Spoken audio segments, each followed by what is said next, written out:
ভাই মরে যাবে তখন আপনার অবশ্যই খারাপ লাগবে, এটাই স্বাভাবিক। তো তখন গাড়িতে অ্যাসল্ট করে, তো অ্যাসল্ট করে হয়তো বিক্ষিপ্ত মানে অনেক অনেক মানুষ ছিল এখানে, কারা হয়তো গাড়ি ভাঙছে বা আগুন দিছে সেটা আমরা বলতে পারি না এক্স্যাক্টলি যে ছাত্রই দিছে না দিছে। কারণ হচ্ছে যখন মানে 18 তারিখ 19 তারিখ আপনি যে ফলো করলে দেখবেন উত্তরা লাশের পর লাশ পড়ছে। আমরা এমনও দেখছি যে রেকর্ড বোর্ড পুলিশ ছিঁড়ে নিয়ে গেছে। 18 তারিখের অনেক লাশের আমরা হিসাব পাইনি, অনেক লাশের মানে যারা মারা গেছে তাদের ডেড বডি তো দূরে থাক, তাদের রেকর্ড পর্যন্ত হসপিটালগুলোতে নাই।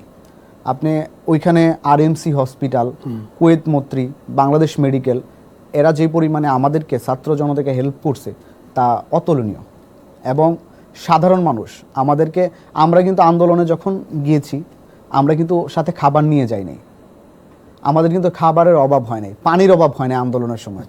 হাজার হাজার মানুষ আমাদেরকে কেউ খাবার দিছে, কেউ ওষুধ দিয়েছে, কেউ পানি দিছে, কেউ মাস্ক দিছে, মানে সামগ্রিকভাবে মানে জনতা আমাদেরকে যে পরিমাণ বা আমাদের গার্জিয়ানরা যে পরিমাণ আমাদেরকে হেল্প করেছে তার জন্য তাদেরকে সবসময় আমি ধন্যবাদ দিই। তাদের জন্য হয়তো আমরা আন্দোলনটাতে সাকসেস হয়েছি, তারা ছাড়া আসলে আমাদের আন্দোলন আসলে কল্পনা করাই যায় না।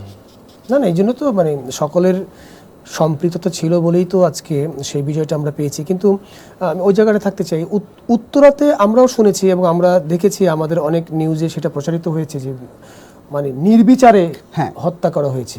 এটা কি মানে এই সরকারের পেটুয়া বাহিনী বা তাদের যে নিজস্ব লোক বা প্রশাসন, এটা কি তারা করেছে? প্রশাসন করেছে, প্রশাসন এবং তাদের যেই ছাত্রলীগ ধরেন যুবলীগ, তারা একটা টাইমে দিনের বেলা তারা বেশিরভাগ প্রকাশ্যে কমই আসতো। আচ্ছা, তারা বিভিন্ন বিল্ডিং এর উপরে, আপনি তো জানেন উত্তরা বাণিজ্যিক এলাকা, রাস্তা, আমাদের আন্দোলনটাও রাস্তার মধ্যে হয়েছে, তো পুলিশ এবং তাদের কিছু বাহিনী তারা বিভিন্ন বিল্ডিং এর উপরে অবস্থান নেয়।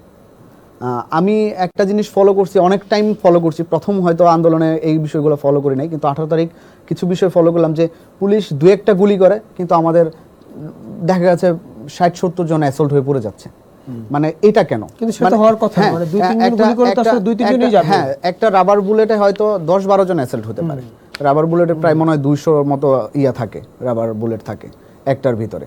তো হইলে আপনার হয়তো 10 জন হবে, 20 জন হবে, কিন্তু দেখা গেছে 60-70 জন পড়ে যাচ্ছে। তাইলে এটা অবশ্যই তাদের পেটুয়া বাহিনীর ধারাই নির্যাতিত হয়েছে। আপনি আরেকটা ঘটনা দেখবেন 11 নম্বর সেক্টর, তারা ওপেন রাস্তার মধ্যে আমাদের ছাত্রদের উপরে রামদা নিয়ে অ্যাটাক করছে এবং গুলি করছে ওপেন, এইসব ফুটেজ কিন্তু আছে। এবং তারা হেলিকপ্টার থেকে নাকি এখন বলে, আগে বলছে পানি দিছে, তো এখন বলে তারা টিয়ার শেল দিছে। তারা যে ওপেন গুলি করছে এই ফুটেজও কিন্তু অনেক চ্যানেলের কাছে আছে, সেটা আপনারা যাচাই করলেই বুঝতে পারবেন। আমি আরেকটা ঘটনা শেয়ার করি, সেটা হচ্ছে 19 তারিখের। আমি শারীরিকভাবে 18 তারিখ 19 জুলাই, হ্যাঁ 19 জুলাই। তো 19 জুলাই যখন আন্দোলনে আসি সকালবেলায় চলে আসি আমি, মানে শারীরিকভাবে খুব অসুস্থ ছিলাম। আর আমি আমার বাসাটা যে এলাকায়, ওই এলাকায় মানে রাস্তার অবস্থা খুবই খারাপ, মানে প্রত্যেক রাস্তাগুলোই কাটা। তো আমাকে অনেক এলাকা ঘুরা তারপর আসতেছে, আর এই এলাকায় অনেক দিন যাবত, তো আমাকে এই এলাকার যারা নেতৃত্ব আছে তারা আমাকে পরিচিত, মানে আমার ওই বিজনেসের কারণে। আপনি তো জানেন যে এই বিজনেস করতে গেলে লোকাল যাদের সাথে পরিচয় থাকতে হয়, তো তারা পরিচিত হওয়ার কারণে আমার বেশি অসুবিধা হয়েছে আন্দোলনে সম্পৃক্ত হতে।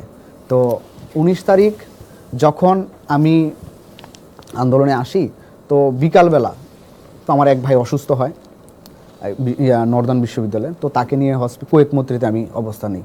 আমরা আবার কিন্তু যে মেডিকেলগুলো ছিল সেইগুলোতে আমরা কঠোর পাহারা দিয়েছি, কারণ যাতে ছাত্রলীগ বা অন্য কোনো লোক আইসা হসপিটালগুলা দখল না নিতে পারে, কারণ আমরা তো সেবাটা দরকার ছিল তখন। তো আমাদের প্রত্যেকটা টিম হসপিটালগুলো কভার করছে।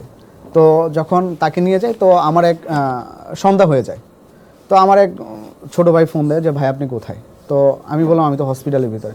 পরে বলতেছে ভাই আপনি কিন্তু বের হইেন না, বের হইলে অবস্থা খুব খারাপ, এখানে ছাত্রলীগ, আওয়ামী লীগ, পুলিশ প্রত্যেকটা মুড়ে মুড়ে দাঁড়ানো, কারণ আমাদের আন্দোলনগুলো 5টা-6টার পরে কিন্তু শেষ হয়ে যেত।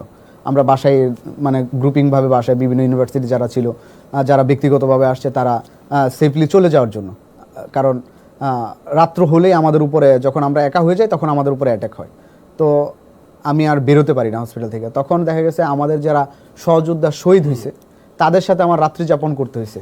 তো এরকম পরিস্থিতির শিকার আমরা হয়েছি যে মানসিক শারীরিক দুনো দিক দিয়ে যেমন আমার পরিবারেও অনেক হুমকি ধমকি আসছে, তারপরও আসলে আন্দোলন থেকে দমে যায় নাই। চিন্তা করেছি যে আন্দোলনটা চালায় নিতে হবে আমার আগামীর প্রজন্মের জন্য, আমার জন্য না, আমার তো শেষ, কিন্তু আমার আগামীর প্রজন্ম যাতে সুন্দরভাবে থাকতে পারে, সুন্দরভাবে একটা চাকরির অধিকার পায়, সেজন্য এই আন্দোলনটাকে ওই উদ্দেশ্য সামনে নিয়েই তো আসলে হ্যাঁ, আন্দোলনে হ্যাঁ। নেমেছিলেন। ফয়সাল, 18 তারিখে আপনি যে বারবার বলছিলেন যে আপনার অসুস্থতা, আপনি 18 তারিখে গুলিবিদ্ধ হন। হ্যাঁ, গুলিবিদ্ধ হই। এই প্রেক্ষাপটটা একটু আমাদেরকে বলুন তো, মানে কোথায় আপনি গুলিবিদ্ধ হলেন? এবং গুলিবিদ্ধটা হচ্ছে আপনার আজিমপুর যে ফুটওভার ব্রিজটা, হ্যাঁ। ফুটওভার ব্রিজের নিচে। তো আমি পিছন দিকে চলে আসতেছি, তো আমি বললাম না যে আমাদের কিছু ভাই সামনে বসা ছিল, তখন গুলি করছে। তো তখন আমি যখন পিছন দিকে আগাইতেছি, গুলিটা পিছন থেকে আসে, মানে আমি আমার পিছন থেকে আসে লেগে। তো আমি তো আর জানি না, তখন হুট করে পড়ে যাই, হঠাৎ করে গুলি লাগছে, তো পড়ে যাই। তো কোথায় লাগলো গুলিটা? পিছনে মাথার এখানে মাথা, আচ্ছা, এখনো একটা আছে। তো মানে রাবার বুলেট এখনো একটা আছে, এটা অপারেশন করতে হবে।